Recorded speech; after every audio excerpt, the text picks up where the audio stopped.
Hello everyone, let's look at these problems right here. They're basic linear equations that we are solving, and usually they're just one step. And I'm actually just using this video as an introduction for summarizing the most basic operations that you can do on linear equations, and because they are really essential, and we also need to use them as we are solving other types of equations. And so let's get started.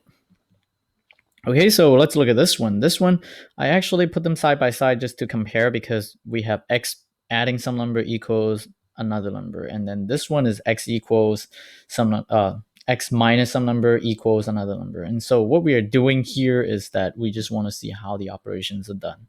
And they're really basic, as you can see here. So now what are we doing here?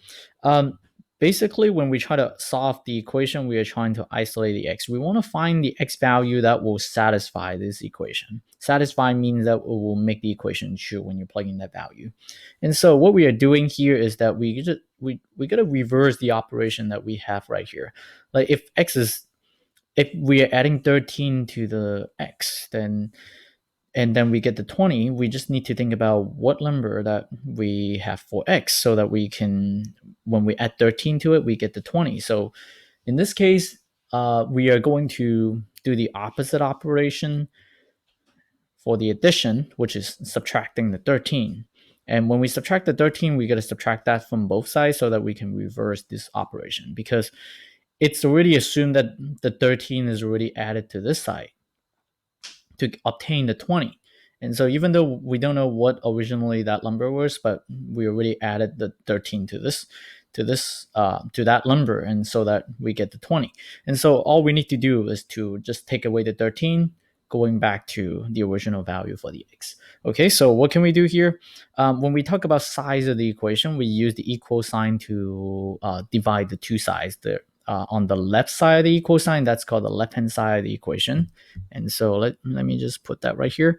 That's called the left-hand side of the equation. This one is called the right-hand side of the equation. And so remember, it's always the equal sign, that's the divider for the two sides. Okay, now let's get started on this. So we can just subtract 13 from both sides of the equation.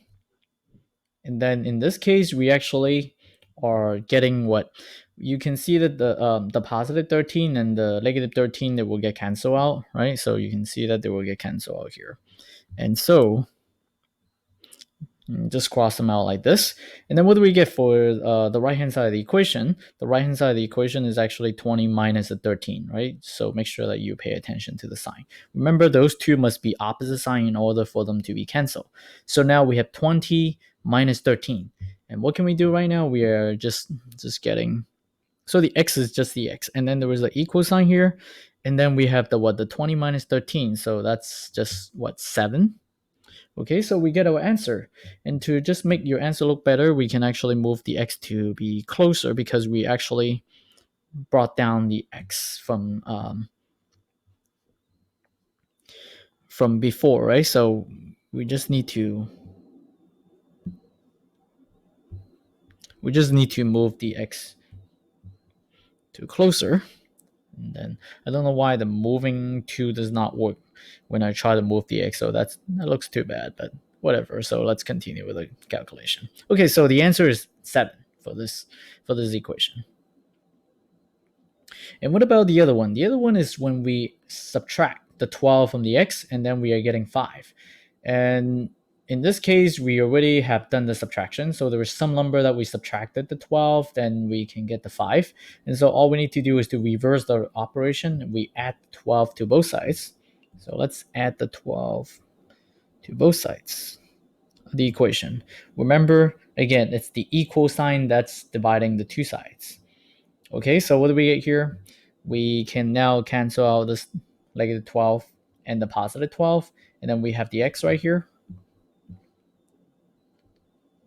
And then bring down the equal sign.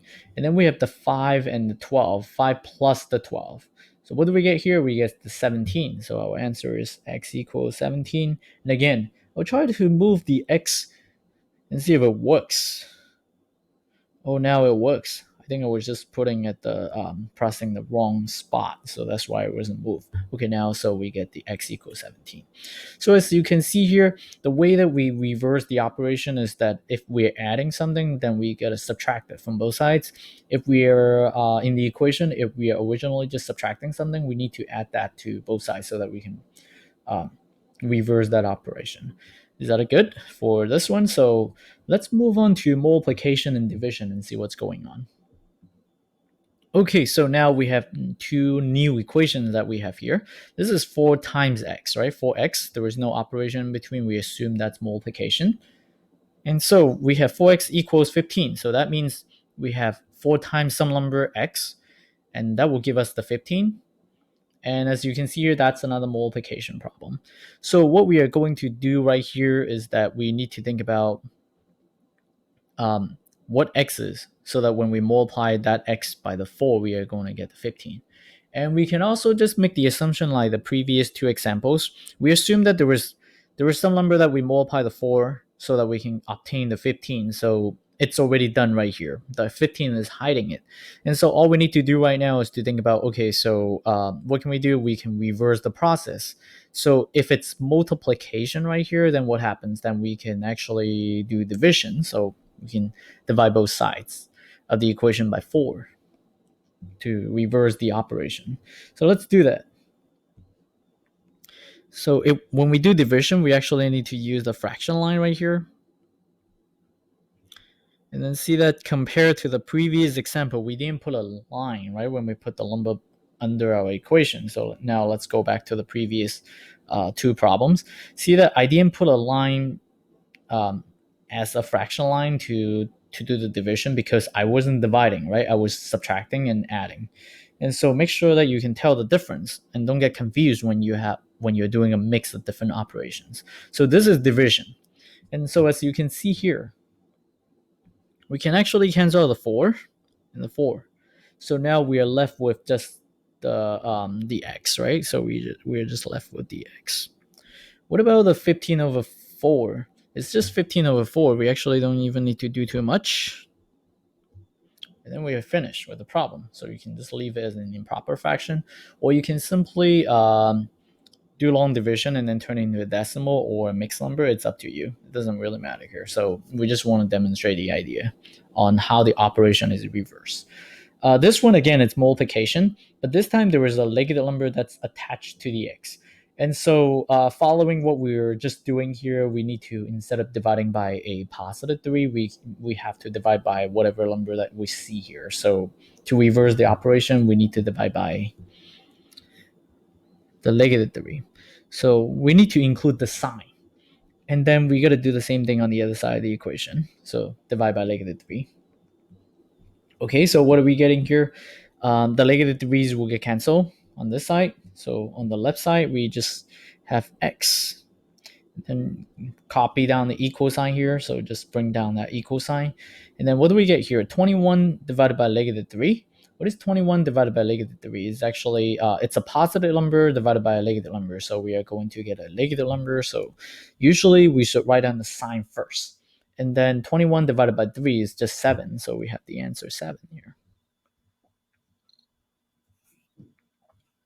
So is that good for this one?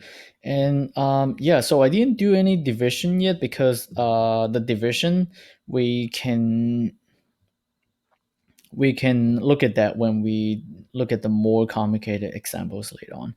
But right now, to reverse the operation of the multiplication, then we got to do division to do it. Or we can simply multiply by the reciprocal. And I will show you in future examples regarding that. Now let's just look at one more. And that's a combination of two operations that we just talked about.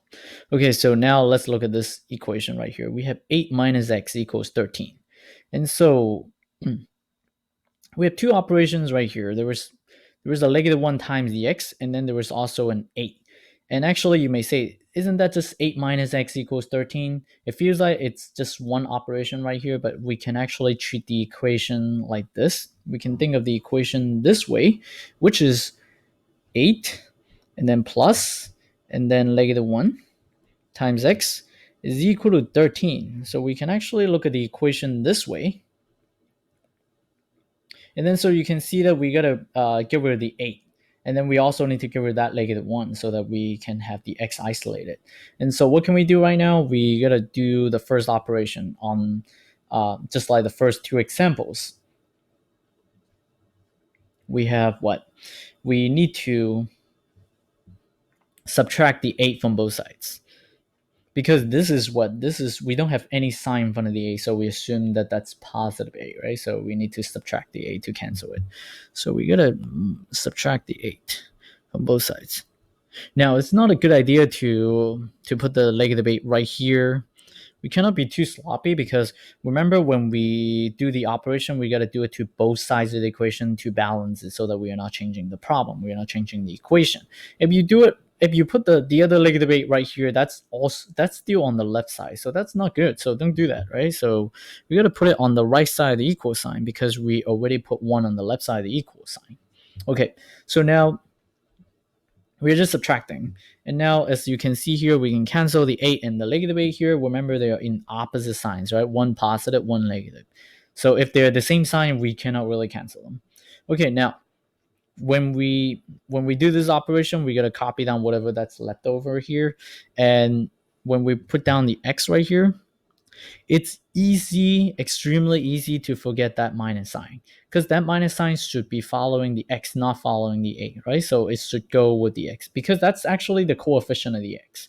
And so you got to put the copy down the minus sign as well. And then the equal sign. And then now you can just do the calculation on the right-hand side of the equation, which is 13 minus 8. So we get a 5 right here. Okay, so almost done. We just need to do one more step. Just like the third and the fourth problems, we have a coefficient right here, and all we need to do is to divide, right? Because that's multiplication, so we got to divide. And when we divide, we need to divide by that coefficient, which is -1. So again, it's done on both sides of the equation. And make sure that you draw the fraction line to indicate that you are dividing. Okay, so that's good. And this is cancel out. See that this time they are of the same sign because we're dividing. So we need to have the exact same number so that it will cancel completely. And they will turn into 1. Right? So now you have the x on the left-hand side of the equation. And what about the right-hand side? The right-hand side is simple. It's just 5 divided by -1, so we get -5 here. And so the answer is -5. And if you want to check the answer, you just need to plug it back into the equation and check the answer. Let me show you how to check. If you're just checking the answer, the way that we are checking is that we have 8 minus, now the x is replaced. The x is replaced by the -5. Actually, this color is not easy to see, so let me change it to a different color here. I don't know, maybe that green color here, so that looks better. Okay, so now you see what's going on here? I plug this -5 back into the x, and then I want to check. And we usually put a question mark on top of the equal sign and see whether that's the two sides are equal. And so what do we get here? 8 minus -5, which will turn into 8 plus 5. And then is that equal to 13? And yes, the answer is yes. So we get 13 on the left-hand side of the equation. So check. And so that means our answer is correct. Okay, so we have looked at the two most basic operations when we're solving a linear equation. And we need to use both of them most of the time when we're solving linear equations. And actually, for even more complicated equations, we may still need to use them. So next time, we are going to talk more about actual more complicated problem. We will solve those with a combination of different operations. Okay, so that's it for all those 5 problems. Thank you for watching. See you next time.